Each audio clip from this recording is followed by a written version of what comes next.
Alors nous avons eu la chance de faire effectivement plusieurs expérimentations dans le monde, à peu près 45 projets différents, dans 10 pays différents, avec la possibilité à chaque fois d'accueillir des voyageurs à mobilité réduite et en particulier des fauteuils roulants.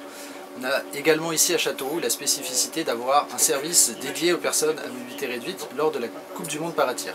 Et donc des athlètes du monde entier étaient ici et ont pu tester cette technologie.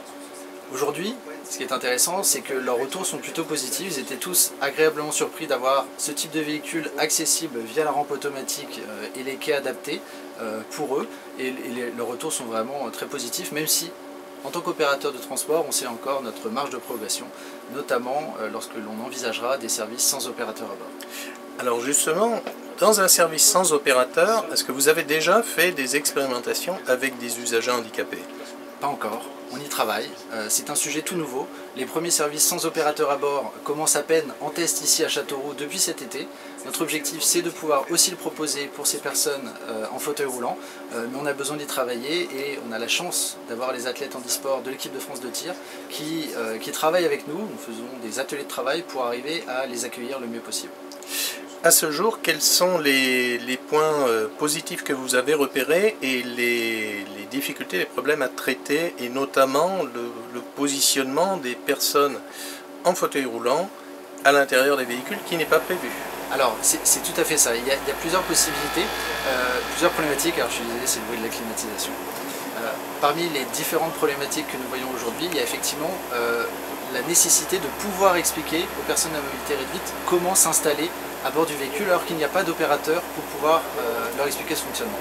Il y a plusieurs technologies qui existent. Alors on peut évidemment prévoir 4 points d'ancrage au sol plus la ceinture 3 points. Néanmoins, c'est quelque chose qui nécessite l'aide d'un être humain supplémentaire pour pouvoir c'est très contraignant, ce n'est pas demandé dans le transport collectif. Exactement, donc c'était une des possibilités.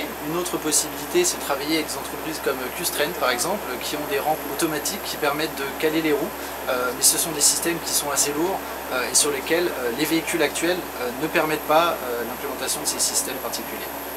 Et comment, à ce jour, gérez-vous des usagers aveugles? Comment vont-ils identifier le point d'arrêt, l'entrée, la demande d'ouverture de porte, la demande de fermeture de porte, qui va enclencher le départ de la navette en mode sans opérateur? Alors c'est un vrai sujet, il y a plusieurs questions dans votre question.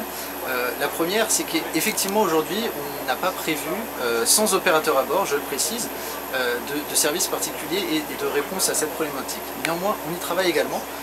Il y a des boutons en relief qui permettent, avec du braille, d'expliquer que c'est le bouton de fermeture de porte.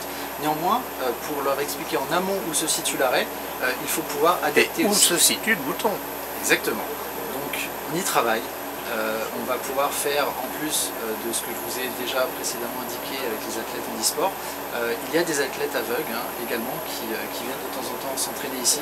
Et donc on aura la possibilité de traiter ce cas particulier et apporter des réponses à ces problématiques.